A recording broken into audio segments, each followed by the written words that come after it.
everybody. First and foremost, a warm welcome to our chair, Swarna Rajgopalan, and to all our audience members. So welcome to another episode of the webinar, the monthly webinar of RC, that is Research Committee 7 on Women in Politics in Global South. And we are apart from, we are under the India International Political Science Association. So our RC is pretty old, as you just saw in the, in a very small video, which we have put together. And today we have with us in this, so a warm welcome. And then I think I'll just introduce our speaker today. Our speaker today is Professor Kanchana Ruwanpura. And Kanchana is actually, Professor Ruwanpura is at the present time, she is with University of Gothenburg in Sweden. But before that, she used to be in the University of Edinburgh. She was also associated with the Center for South Asian Studies, and that is how I came to know her. So it's Kanchana's work, if in one line I can say it's she's very interested in labor politics, labor economy, and South Asia, specifically focusing on Sri Lanka. She talks, her work is about giving voices to the marginalized and the struggles of people and communities in the margins. And so, she has been doing a lot of work. In fact, it's a long list of works which she has been doing. But in the very present, this year itself, she has presented, she has written with Gustav Sedrulov and Ramasar on decolonizing polycrisis, Southern perspectives on interlocking crisis. And I did read her book on which, she has been working with the textile workers of Sri Lanka, and that particular book also won an award. So before I go into, I'm not going to go into a lot of work. She has been talking about decent work, wages, debt economy in Sri Lanka. And today, Kanchana is going to talk about, specifically about the political economy of Sri Lanka from a feminist perspective. This is a work in progress. So thank you so much, Professor Ruwanpura, for sharing your work with us, and we welcome you. So please go ahead. Thank you so much.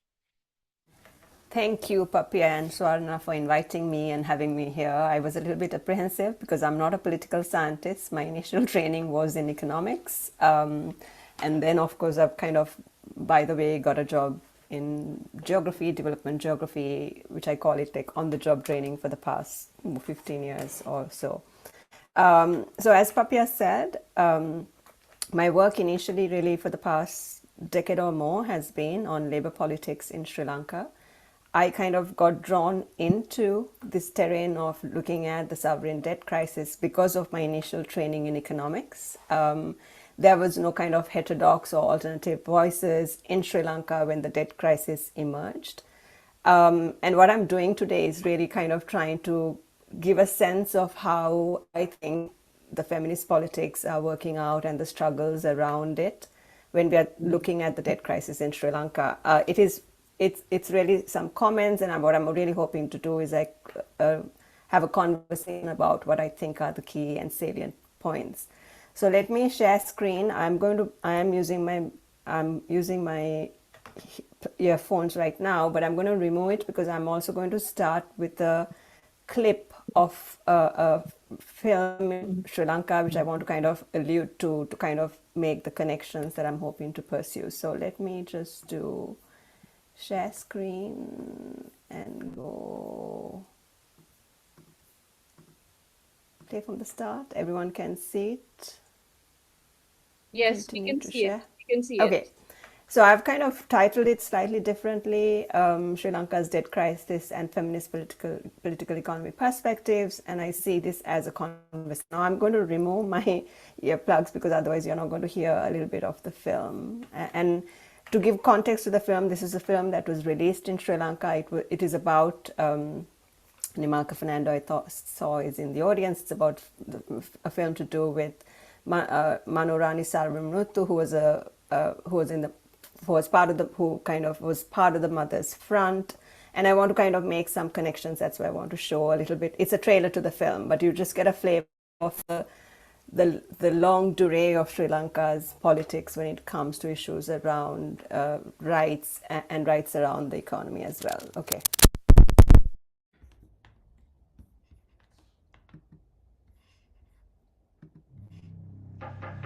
Everyone hears the sound? Yes, yes. මට හිටපු එකම Richard මගෙන් උදුරවා ගත්තට පස්සේ මට නැති වෙන්න දෙයක් නැහැ කියලා මම හිතුවා. ඒත් මට හිතෙනවා අපි අඬලා විතරක් මදි කියලා.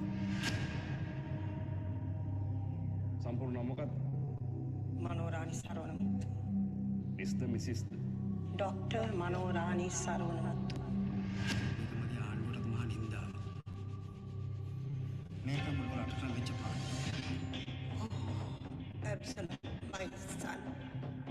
මම කියලා කියන්නේ අපේ සංස්කෘතිය කැලලක්. බුදු වෙන්න කියලා ප්‍රාර්ථනා කරන්නේ අපේ අම්මාට. අපේ වැඩවලට වගේ සපෝට් එක ඕන මනෝරා. මේක කාගේවත් වැඩක් නෙවෙයි. මේක අපේ වැඩක්. අපේ දරුවන්ගේ අසාධාරණ මරණ වලට යුක්තිය ඉටු කරගන්න කරන වැඩක්. අපේම වැඩක්.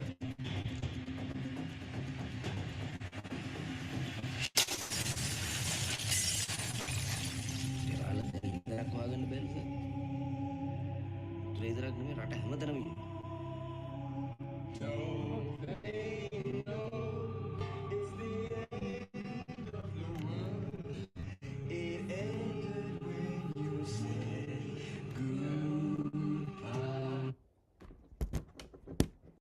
So I'm now going to go to the next slide.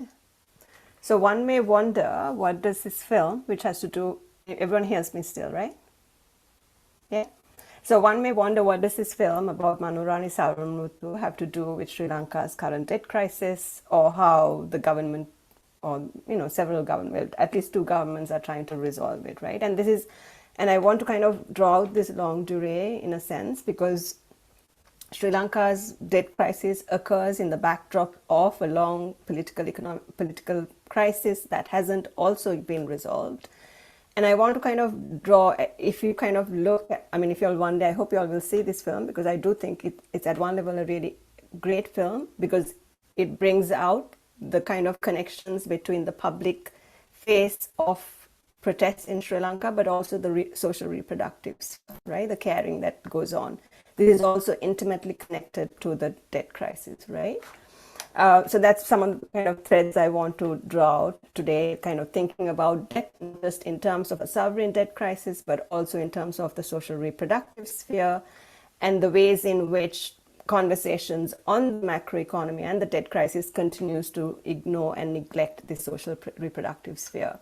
So in terms of, this is the outline of what I'm hoping to talk about. I want to give a sense of Sri Lanka, because I'm not assuming everybody really knows about Sri Lanka in any detail, and then kind of go into these other spaces. And I also want to spotlight the Sri Lanka's leading dominant think tanks, because I think they're part of the problem at the moment.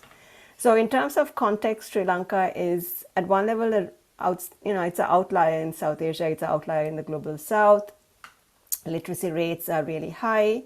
And yet, at the same time, labor force participation rate is low. But keep in mind, this is really comparable to other countries in South Asia and also other low and middle income countries. This is according to the World Bank, right? So Sri Lanka is not then in that sense unusual when it comes to low labor force participation.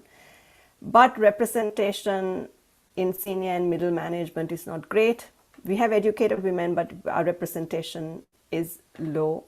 And so even though we have no shortage of educated women, representation and kind of enduring transformation is a problem for the country.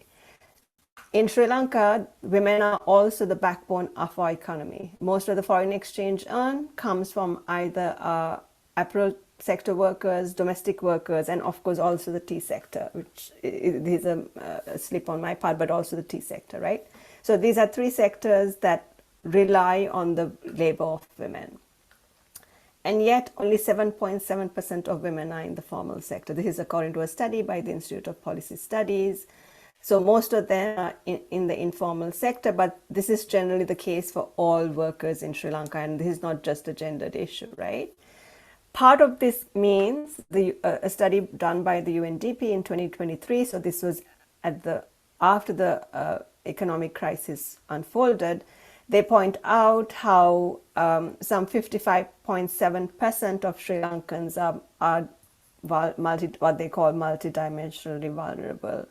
And they kind of look at these three areas to point out how most people in Sri Lanka are really struggling, contrary to what you might get from the kind of mainstream analysts, including certainly during the past 2 years, including that the interim president. So this is an image I've taken from the current government's manifesto. It kind of shows the possibilities we have for being a different nation, although it's kind of still up to debate whether we are even making that transition. But they also kind of make the connections between the productive and the reproductive, right? When they talk about a country where a child can breathe freely and live in confidence, a country which recognizes the work that's done in the kitchen, for instance, right? So this is really important to keep in mind. Certainly the new government at least came on a mandate that does recognize the centrality of the social reproductive sphere. And this is a shift, I would say, from the previous governments in that regard, at least in terms of rhetoric. I would like to see a little bit more meat into this. So feminist politics through time and space, right? And I'm now really focusing right now on the debt crisis itself. But I would like to kind of keep in mind the long duration of the political agitations that have taken place in Sri Lanka and how women and feminists have been in the forefront of this. So when it comes to the debt crisis, the Feminist Collective for Economic Justice emerges, which is a group of mostly younger women rather, who've been doing a lot of groundwork in different parts of the country. They come together to kind of point out how the policy recommendations that were coming out wasn't really reflecting the lived realities of women, right? So they point this out for the 2024 budget, which time, of course, there is also a new government, and arguing that there really needs to be a gender-centric budget, and the continued inadequacy of wages, including living wages for working class communities, and the high impact of inflation. But this story of the debt crisis, which in the public media, it kind of started in 2022. This is what the Sri Lankan government at that time, and even the interim government, would have kind of made us believe to some extent. But really, it ranges across time and space. One of it is the rural indebtedness and the indebtedness that comes from microfinance. Amali Vedagedra is the person who I know best of, who is actually trained as a political scientist. She, Neda De Silva, some of the feminists who are involved in FCEG, Edmisa Tegal, have been kind of writing about this and writing how it has an impact on women from 2017. And this comes with the lack of regulation of not just microfinance, but also financial institutions that was promoted by previous governments that led to this indebtedness, right? So there is this kind of financialization of capital that has taken place in the country, that has spread in the country without any kind of regulatory oversight, right? And this holds to be the case from deep down south to Mullaitivu in the north and to Batiklo in eastern Sri Lanka. So there are practices of multiple borrowings of women that's leading to over-indebtedness, institutional malpractices, issues around lack of individual financial literacy, and then the kind of gendered violence that takes place within households. And really, I'm now drawing on the works of other feminists who are writing on this topic for Sri Lanka. Equally important to keep in mind, of course, and this is one of the reasons why I started with the film that I did, is the kind of persistence of neglected political trauma over time. So Swarna was telling me how she knew Malati from her graduate student days. So Malati De Alves, Radhika Kumaraswamy, Ambika Satgunanathan, some of the work that Nimalka and them have been involved in from the past really have kind of tried to capture that, right? So Mothers of the Disappeared is a case in point. But what's important for me, at least for my purposes, is that it's here the focus has been on political rights of women, and this is important. But we also got to keep in mind many of these women who are part of the Mothers Front were mostly low-income working class women. So there is also an issue around economic rights that has been not really touched upon in the past, but I think that needs to take center stage to understand this I suppose to bring about feminist political economy perspectives, right? To recognize that the political crisis, not just a political crisis, it's also linked to issues of economic injustice. So what are kind of the ways in which we can kind of mobilize these things? So there are, of course, progressive feminist collectives in the country that have been mobilizing from villages to urban locations, and the current NPP government particularly. So we have Harini Amarasuriya, who is the Prime Minister, who I would say is probably Sri Lanka's first feminist head for sure, right? Certainly neither Sirimawa nor Chandrika can take this mantle, but I would say that Harini can take this mantle. So she has talked about in a interview that was done for the New York Times, she talks about how we need to mobilize from villages to urban locations to champion the interest of women, and kind of feminist conscientization that comes through mobilization.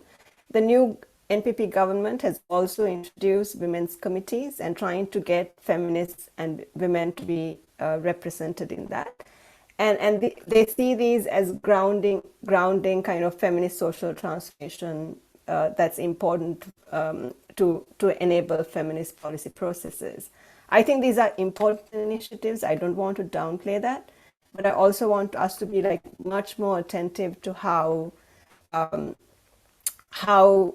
the policy space as it exists right now is really dominated by a lot of literally men, but also very patriarchal kind of gender blind perspectives, I would say. And I think this is an issue for Sri Lanka, despite us having highly educated women.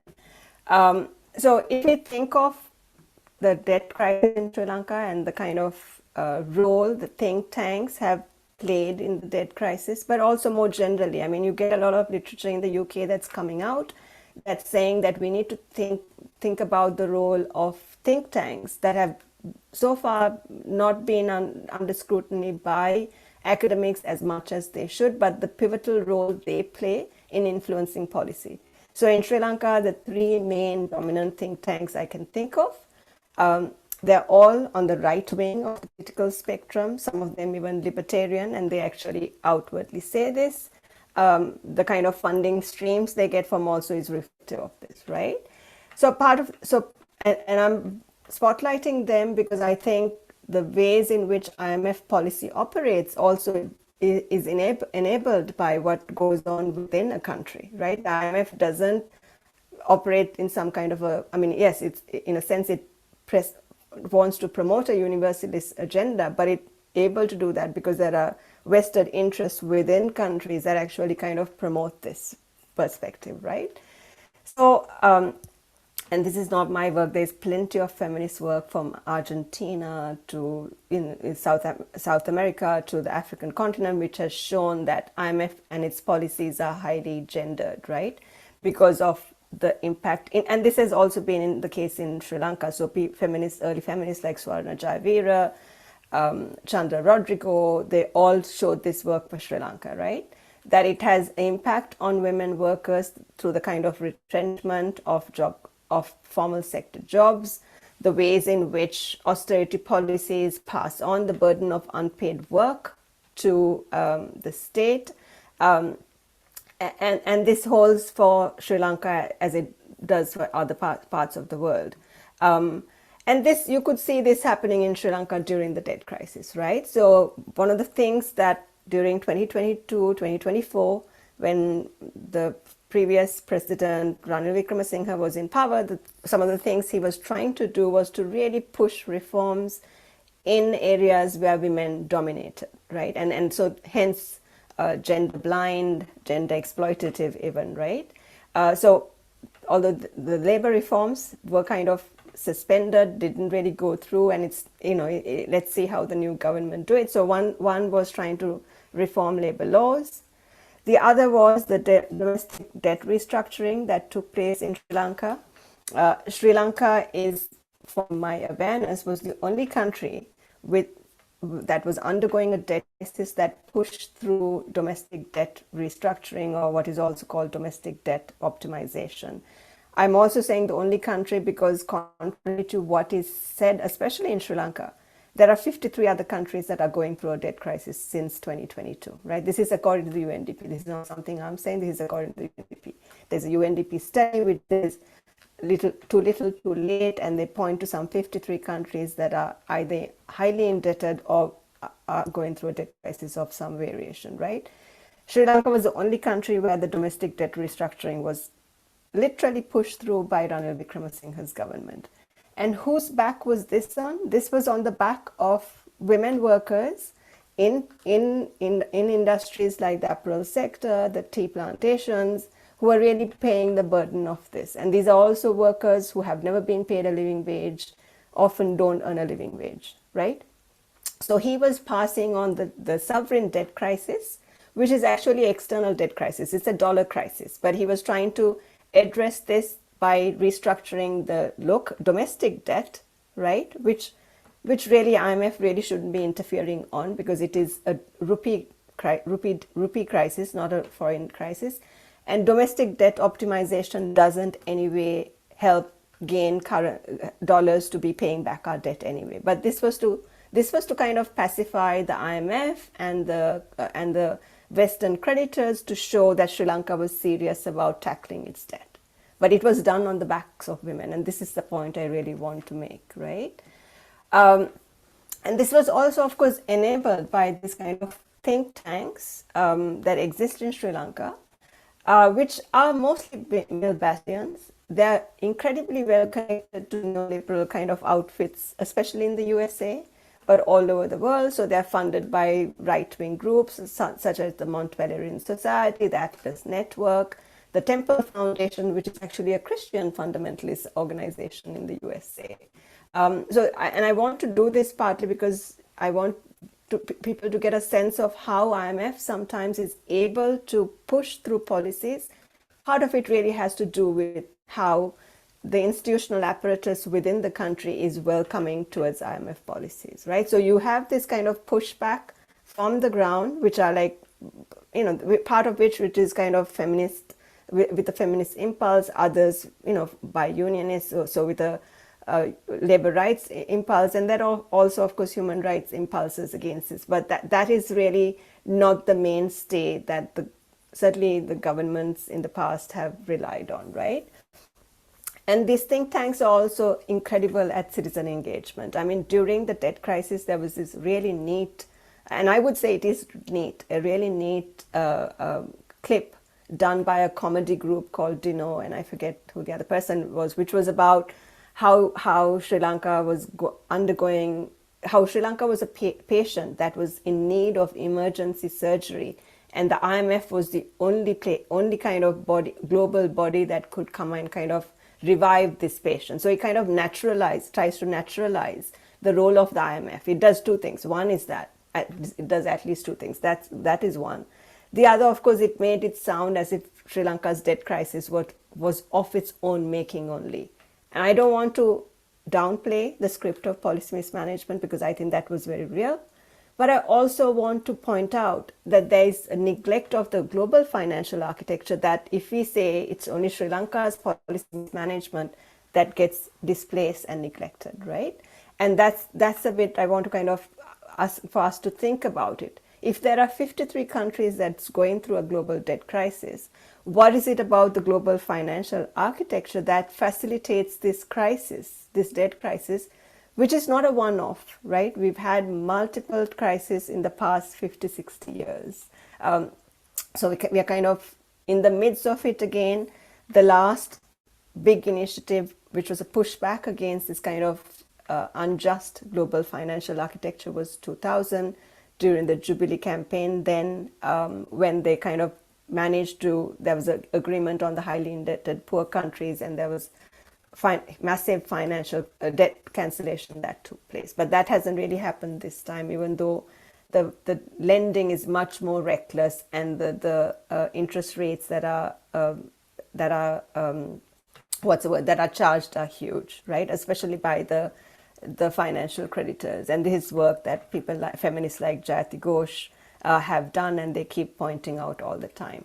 So the neglect of the global financial architecture is something we got to keep in mind, because it's also one which is highly gendered, right? I mean, there are feminists who have been writing about the kind of inherent biases in credit rating systems that ignores the impact on working class communities and the gendered impacts, right? So think tanks are important in Sri Lanka because it is the place in which the financial kind of the stubbornness of the policy space really exists. It exists because I have heard none of the three main think tanks in Sri Lanka, which is Advocata Institute, Verite, and also IPS, explicitly acknowledge that the debt crisis have a gendered impact. They do talk about, I mean, especially Verite and IPS do have smaller projects that have kind of looked at the ways in which women negotiate the economy, but there is no explicit recognition of the gender dynamics of the debt crisis. And this is kind of an interesting stubborn space, partly because there's a lot of literature by economists who are talking about the profligacy of financiers and how this is displaced in the IMF's understanding of the debt crisis. There's also other feminists who have kind of looked at financial markets as gendered spheres. So Jayati Ghosh, Jane Pollard, who is a geographer, feminist geographer, she's done some of this work. And interestingly, the IMF itself, in a kind of their staff agreements, they actually talk about the fact that Sri Lanka's debt crisis is having an impact on low-income classes. So I kind of have an extract of their third review, and what's really important is this one, right? So they actually says to ease economic hardship, the poor and this is the head of the IMF. This is her thing, right? She actually talks about to ease the economic hardship and ensure the poor and vulnerable can participate in Sri Lanka's recovery. It's important to meet social spending targets and continue the reforms of social safety nets going forward. Social supports needs to be targeted towards this as well, right? And the most disadvantaged have to be included. Ironically, though, however, Sri Lanka during Ranil Wickremesinghe's time, this is the past 2 years, he passed a Public Financial Management Act. I'm not calling out the act as it is, but what it did was it curtailed any government like the current one, any subsequent government, from using unused capital expenditure on everyday wealth spending like social spending, right? So it kind of really constricted what a subsequent government can do. And ironically, the IMF is behind this act, saying it's a way in which you can reduce corruption, right? It's also ironic, partly, of course, because the previous government, neither the president nor the government nor the parliament really had any legitimacy after 2022. But these acts were passed, in fact, just before the presidential election and the general election. So it kind of gives you a sense of the ways in which authoritarian politics also occur. Perhaps I'll skip this thing and come back to that later if there's an interest. But what I want to emphasize is that in the discourse that takes place in Sri Lanka, we are talking about the debt crisis. The think tanks and the policy kind of the policy makers, including the Treasury, including the Central Bank of Sri Lanka, they only talk about the stability, and they're preoccupied with the macroeconomic targets, right? They completely ignore the gendered hardships faced by working class women.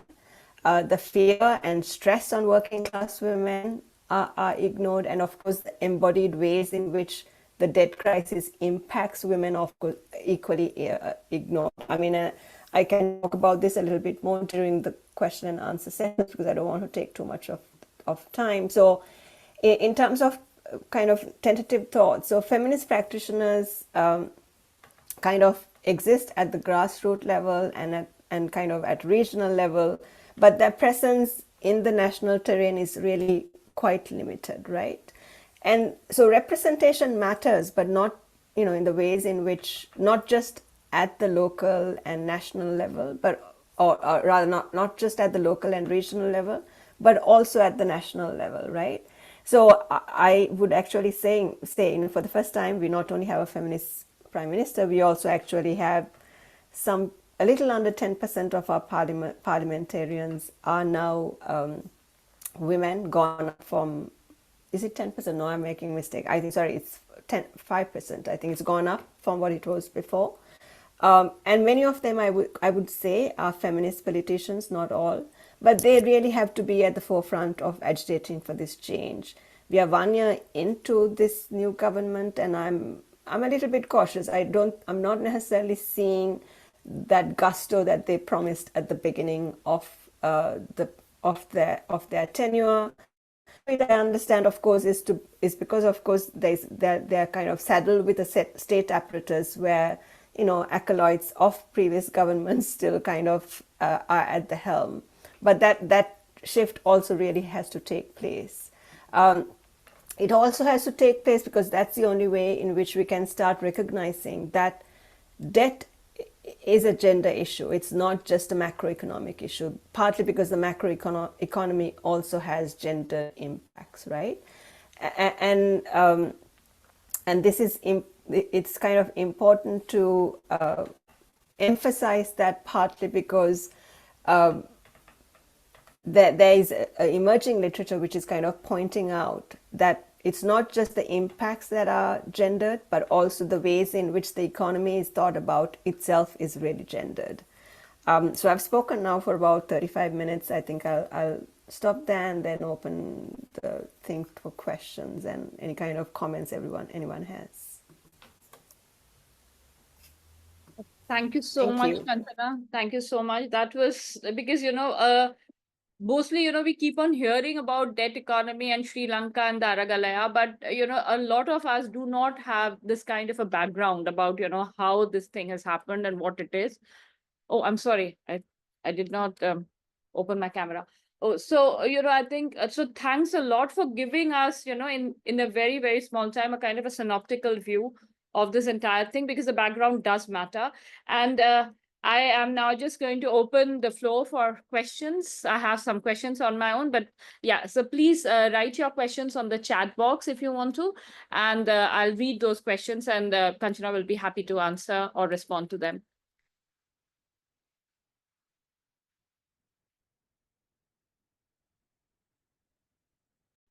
There's a raised hand in the meanwhile. I was going to say Nemarka has a question, I think, Papia. Okay, then yeah, you can just unmute yourself and ask the question then. I hope you can hear me, though you can't see me Yes. because my somehow or another in this computer I don't have, thankfully, a camera. So I use this mode because it was easy without any interruption. There are a few inputs I would like to make in relation to the debt crisis. We all agree that the debt crisis in Sri Lanka or the Sri Lankan economy relied heavily on the war economy for several decades. And then after we became, so there was hardly any production investment, or even though we said investment-oriented economy is what Sri Lanka was looking for in terms of, what are the investments, mostly all governments were talking about tourism, blah, blah, plus relying on the traditional investments in terms of tea, rubber, coconut. Though free trade zone, I mean, due to lack of time, because I've raised my hand, I should say that I have to leave at 7:30 for another function of the Asia Pacific Women Law and Development Women are here. So they're having a solidarity night. So I promise those feminists that I will be there to join them. So that's why I wanted to make a quick first thing, because I thought I should share this. So in terms of investment, Sri Lanka never looked into other challenges. We took the easy part of investment in the zones, nimble fingers, garment workers. I'm sure Kanchana will explain that. So we relied heavily on women's labor. So that's one, and I think she has correctly said that. Then in terms of IMF, I think we all know the corruption. Apart from corruption, it's also the matter of no rules in relation to printing money, central bank politics. Central bank was never an independent organization or an institution, so it printed and it maneuvered the economy to the politics of the Rajapaksa regime. And the Rajapaksa regime, we know how they have thrived on corruption and corrupt money. And finally, we all were shocked. I'm not an economist, but I had to also learn economy. I'm more human rights activist. The minute we said we declared bankruptcy, we all had to go back to the rupee cents expenditure of Sri Lanka and check where the loopholes are. We've had a very bad procurement issue. And if you say corruption, it's not the corruption. All the government workers get their wages. Government workers are paid with our tax money. But in terms of corruption, in terms of procurement, if you look at the procurement data, most of the people who are now being investigated and their faults lie in the process of procurement of medicine, procurement of items, blah, blah, right? Not in terms of the wages.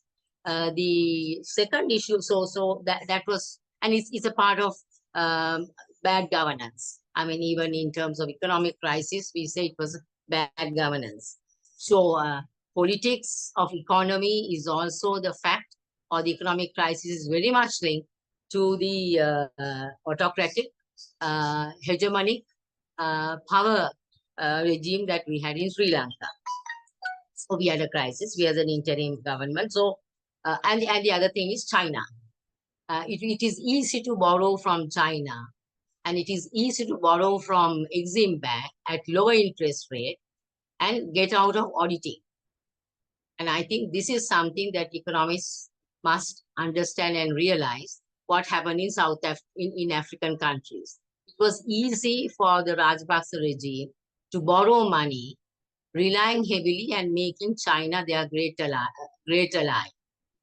And then in terms of restructuring, we have had to wait till China finally agreed to debt restructuring at some point in 2021. I'm not going into economics of that. So Chinese factor must be carved in here when you say we are in debt. And we borrowed not for investment or for production, we borrowed for fancy spending, for roads, for buildings, for these big towers we see around Sri Lanka. Now, I would like at some point for us to have a discussion as to how India maneuvered the IMF funds and is seeing development now, and some sort of, even in terms of books, even in terms of numbers. India also went to IMF at some point, and Sri Lanka has also gone to IMF. How best we could now come out of this situation of debt crisis using this money, using this opportunity to come out of this debt trap. I have been an activist with regard to cancelling debts, debt cancelling campaigns for like half my age, you know, for decades. Now we don't have the non-aligned movement. We don't have South solidarity. The whole global scenario has changed. So I think the whole debt cancellation and the debt discussion has to be also has a weakness there, because we don't have anymore the South solidarity, as South countries are also now competing for its investment. See, Bangladesh is competing with Sri Lanka. Vietnam is competing with Sri Lanka. Sri Lanka is competing with Cambodia. So those are some of the some of the things I want to say when we are talking. But I think none of the economic policymakers in Sri Lanka who is in the treasury or in the finance ministry understand anything what is called feminism. So, we are talking about feminist economy and feminist politics. Neither the politicians nor the economists who are making policies in Sri Lanka understand what gender or gender budgeting or feminism is all about. Not even in the 159 parliamentarians who have been elected from the Malimama, we have 22 women from the elected for the first time. I don't think other than one or two, three, I would say, would have even heard about CEDAW. Forget about the clause with regard to gender equality in our constitution. So there is a long journey for us in terms of policy development. Ranil Wickremesinghe at least mentioned the issue of gender budgeting and gender equality in 2023. We have a gender policy. We have a women's commission law. None got any allocations of the AKD budget in 2024 or 2025. No money. In fact, today I posted, I'm going to write, because the president was having a chat with the women's ministry for the 2025 budget. I'm asking him a question. How much money are you allocating for the women's commission, which needs to be established this year? Applications called, still not moving. So the whole point is, we may have numbers, we may have women, but the whole governance lack. I mean, India, at least, you had a gender policy, you had your planning commission, you have an India. I'm zooming on India because I've learned quite a lot from India. You have a planning commission which is independent.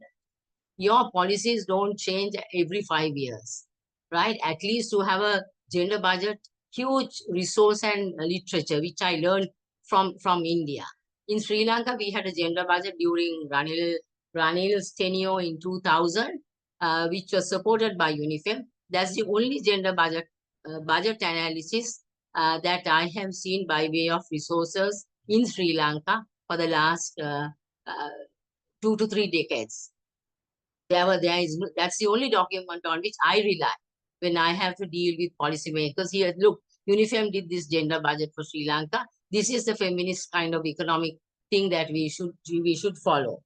Having said that, I want Kanchana to also study the impact of Trump's, and I think you should include that in your study, the impact of Trump's tax regime on the women workers in Sri Lanka. Though the government says that they have now reduced it to 20%, we don't take that as an answer or as a response. We have to still compete with others. In fact, JAF, the Joint Apparel Federation, has said about 50,000 women workers are to lose jobs. The government did not include a single woman in the delegation that went to Washington. It did not include any trade unions. I'm sorry, Malta, you will. Yeah. I'm sorry to cut you short, but but what I'm saying is, when we are talking about the feminist economy for the future, the tax regime is going to be very important, and it will impact on our garment workers, tea workers, rubber workers, Kanchana. So that would be, you will have to feed in those information and such statistics when you're talking about feminist economy in Sri Lanka, because we are in a very danger zone in terms of women being retrenched. And in the port city, the president has signed a gazette notification which says that the Workers' Termination Act of 1971 will not be applicable to the port city, which is the largest investment promotion zone in Sri Lanka, which is the dream city of Sri Lanka that was reopened last week. And I am in total shock that, in Sri Lanka, the Sorry, I'm two sorry, law Nimalka. policies I'm happening. just, I'm just cutting you short, but I'm Yes, really, right, sure. I think, Those are some of them. yeah. So thank you so much. Thank you so much for all your interventions and very genuine concerns. And being a activist, of course, you know the ground reality. So, Kanchana, would you like to respond to that, or should I collect some more, comments or questions or anything like that? Anybody else I has mean, any questions? I can You quickly can, respond only because yeah, Nimalka said sure, she's sure. going off. Please No, go ahead. thank you, Please go Nimalka, ahead. for some of. Yeah, thank you for some of. I mean, thank you for everything you said.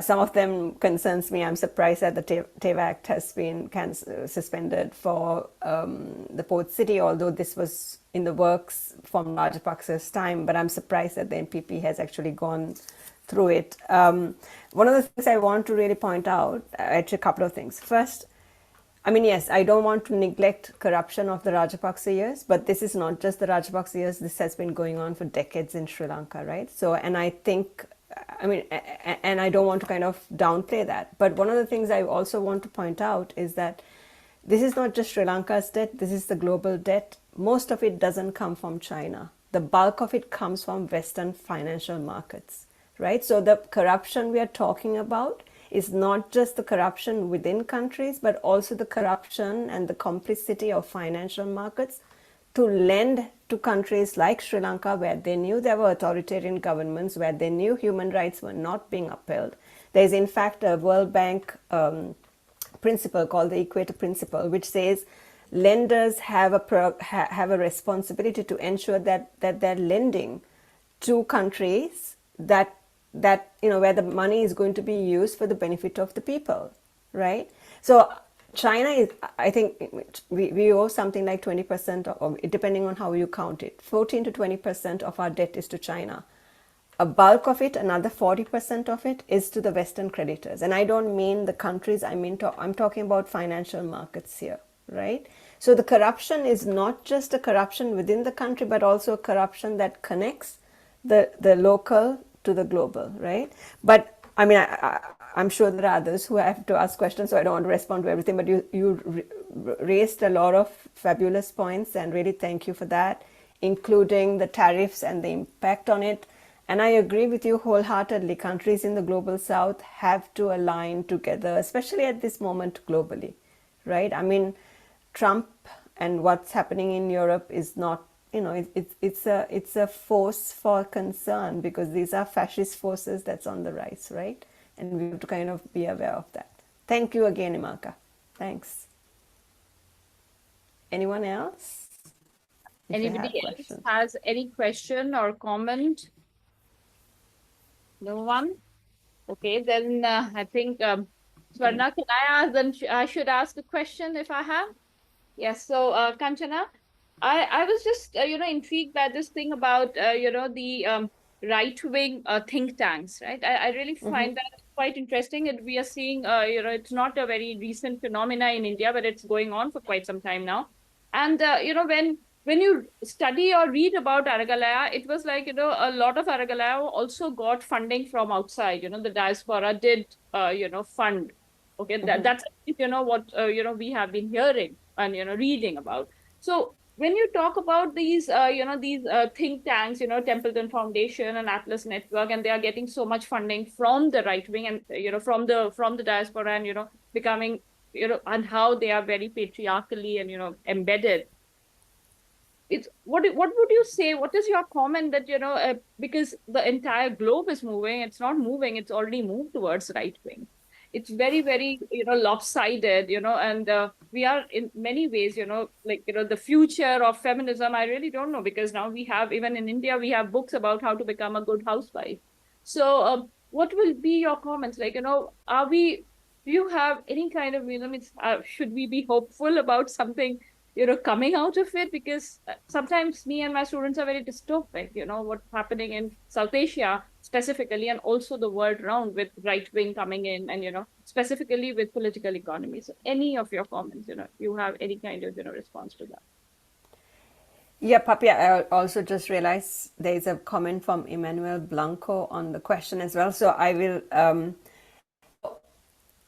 yes, so there is the there is the observation, although I haven't studied this and I don't want to really comment, that the Aragale also got money from the Aragale got funding from outside, and that much of it came from the diaspora. But I don't really know this. I mean, there's somebody in the audience who might know this better, which is Pratik Srivastava, because he was actually in Sri Lanka when the Aragale was happening, so he might have a better sense.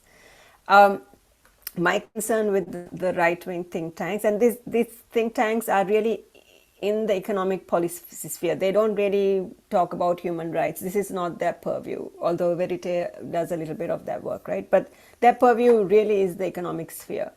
My concern there is the money that comes to them, some of that money that comes to them, and big chunks come from right-wing, come from organizations based outside of Sri Lanka who embrace either kind of a libertarian kind of a agenda, or in the case of the Templeton Foundation, which is like a Christian fundamentalist agenda, right? And ironically, of course, Advocata Institute is headed by somebody who's a minority, so and who is a Bora, right? So he's not a Buddhist or not a Christian.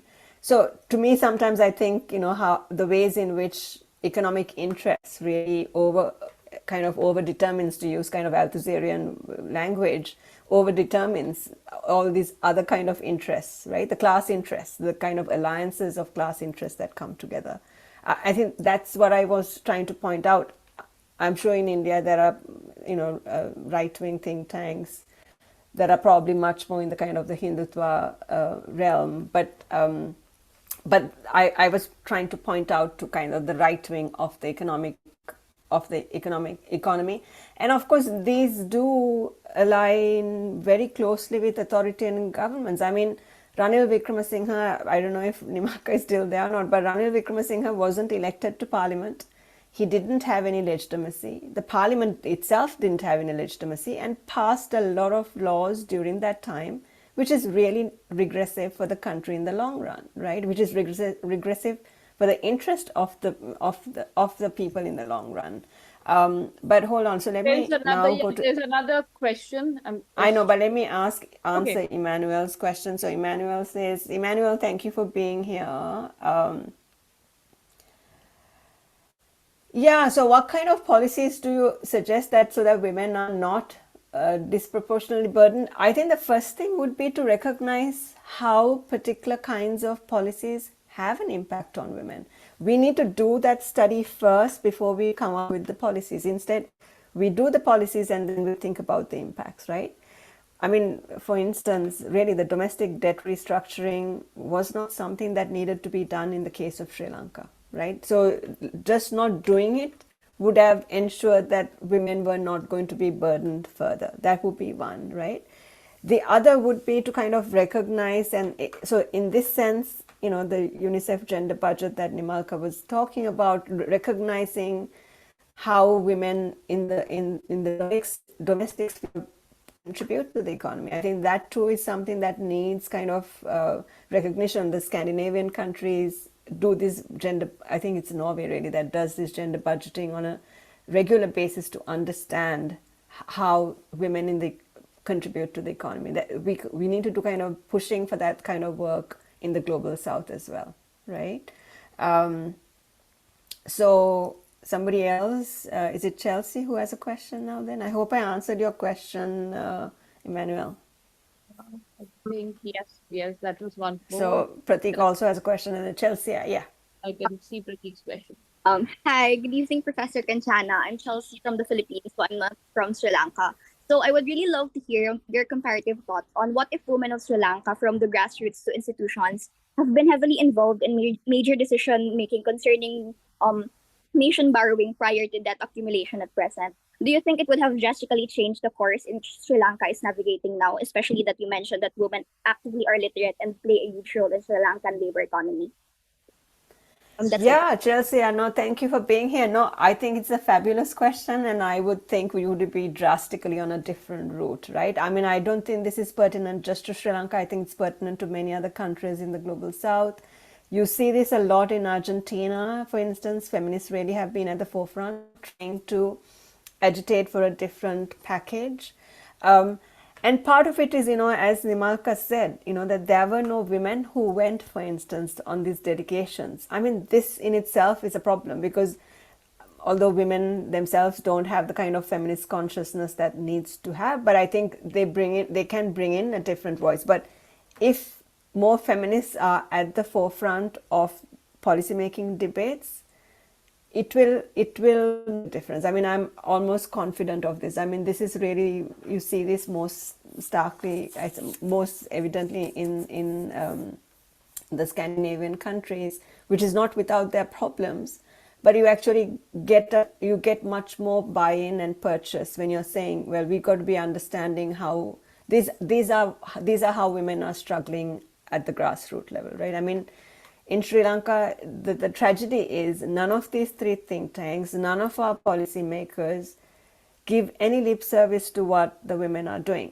So this is also the problem with the current government. We have, or it's not really not so much the current government, but I would rephrase that. We have a government where we do have a feminist prime minister. I don't think she gets enough leeway or space to promote what she wants to within the state apparatus, because the state apparatus, especially the higher kind of branches of it, are so filled with acolytes from previous governments, right? So in a sense, to some extent, I think there's also the state trying to undermine the agenda of the government. But it's a government that has a mandate. It needs to be much more forceful in trying to push through that mandate. I mean, you look at the NPP's manifesto. I took that image from that manifesto. It explicitly recognizes the social reproductive sphere. How do you then try to translate that into policy?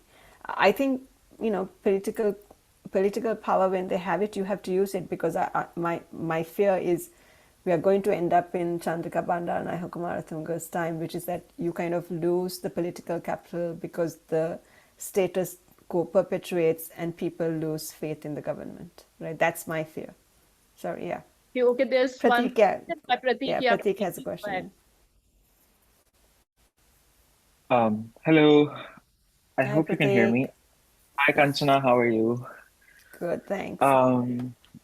So my question is kind of maybe slightly different, is because I know you've been involved in a lot of debt justice efforts in Sri Lanka for past at least 3 to 4 years, and you rightly pointed out that the debt crisis that has come up, the majority focus has been on China or other parts, but the debt to the private lenders is almost 3 times more than China. And then the one of the factors is that this immense focus on IMF and immense focus on China and the domestic political change that so-called the policies are pushing for, and some of them are, and some of them are just made up as well. So I was wondering, perhaps as you talked about this long terrain of feminist activism in Sri Lanka, which has existed even before the war from multiple perspectives, what has been your experience in the forefront of feminist politics, like grassroots feminist politics in Sri Lanka, in relation to the debt crisis? Like, what are some experiences? What are some aspects that you can share from your own experience and being involved in the debt justice movement? Thank you. Thank you, Pratik. That's a great question to kind of offer much more contextualization. I mean, my assessment is feminist activism in the past decades, I'm kind of going pre-2022 now, focused primarily on the political issues, as if the political issues were removed from the economic injustices, right? Of course, it also kind of plays into this kind of liberal version of it, right? That it's about the political rights, it's not the economic rights, right? I think 2022, of course, but prior to that, if you look at the work of Amali Vedagadara, Neda De Silva, Hermes Tegal, Niani Kadragama, I mean, some of these women, younger generation of feminists, who, when they were like focusing on the economic injustice, but also how these women were, and here I'm talking about, household indebtedness, but also how these women too were claiming their rights in the political public sphere. I think that's when the connections started to be made, right? And that those connections really have to come to much more fruition So 2022 changes that the Feminist Collective for Economic Justice, for instance, do a fabulous job trying to kind of point to the economic injustices and how we can't kind of decouple economic rights from political rights, or the other way around. I mean, people like Nimalka Fernando and them, they've done fabulous work in the past, but I don't think they have done enough to recognize how the kind of neoliberal economy itself is partially to be kind of responsible both for the political injustices and also the economic injustices, right? And so for me, like engaging with, I mean, actually drawing on people like Jayati Ghosh, a number of heterodox economists, and trying to kind of communicate that at the kind of national policy sphere, especially with the think tanks. I mean, it's a struggle. It's a struggle because these three think tanks I'm talking about, they have a stranglehold on the political sphere, on that dominant political sphere, right? So it's a struggle, and I suppose that's what feminism is about. In a sense, it's a struggle that we got to kind of keep at, right? But it's work to be done. It's work in progress. That's how I would put it. You know, in a sense, it's a very stubborn sphere, and I think we need to kind of point to the kind of inconsistencies even at that national level. You know, bring to forth economic injustices. I guess that's one way of putting it. Yeah, sorry, Rohan, you had some Yeah, question. Rohan, this is okay. So this will be the last question. Yes, Last Rohan, one. please go ahead. Thanks. Please ask your question. Good day, everyone. Good day, Professor Ruwanpura and our moderator. I'm also from the Philippines, but I'd like to ask this question. I believe you were able to touch upon some of the points on the earlier questions, but aside from the top three think tanks that you were able to discuss, how do other institutions of the same nature, say policy research centers or other think tanks, find their place and do their work in Sri Lanka? You have pointed out these the capacity of these think tanks to engage citizen engagement, and however they are with interest on far right policy. So how does other non-mainstream or unpopular, so to speak, institutions influence the government? Are they able to mobilize women? Are they able to take action just because on the mere fact that they are unpopular, or they are on the non-mainstream or not part of the top three think tank institutions? Thank you, Professor. Thanks, Rohan, for that question. I mean, yeah, so you're kind of asking me to broaden out my focus away from the three dominant think tanks. So if I look at other think tanks, so for instance, one which Nimalka was involved in, the Women and Media Collective, the Social Scientists Association, ICES, Law and Society Trust, these are, I would say, kind of the more non-mainstream think tanks. They're not think tanks, they're more, so this is also part of the problem. I think they position themselves as NGOs rather than think tanks, whereas the three I mentioned, like, they do position themselves as think tanks, but really the NGOs are also think tanks because there's thinking being done. I mean, they are able to mobilize on the ground. They have been in the past been able to mobilize on the ground, and this is partly what kind of culminated in the Aragalaya. A lot of work that has been going on for decades. I mean, we all focus on the Aragalaya as happening between April and June or July 2022, but really the protest started in the, or if I mean, this is not, if I kind of divorce the long political struggles that have been taking place in Sri Lanka for decades by women and by feminists in the Mothers Front, etc. If I kind of divorce that part of it, the struggles against the economic crisis really started in the autumn or in the latter part of 2021, right? When first it was the farmers who went out to protest, then it was the teachers and the teaching unions that went out to protest, talking about, and these were, especially the teachers' strike was a nationwide strike, right? It brought together the minorities in the country with the majority, for instance. So they have been able to mobilize all of that, right? And I think that's very positive. And I think that also kind of brought about a civic consciousness that really didn't exist in the country in a palpable way before, I would say. But I fear right now, because our opposition is both weak and the other opposition, which belongs to the Rajapaksas, are, how would I say it, kind of, it's a little bit like the Marcoses in the Philippines, deeply problematic. So there is no alternative other than kind of doing a real rightward shift.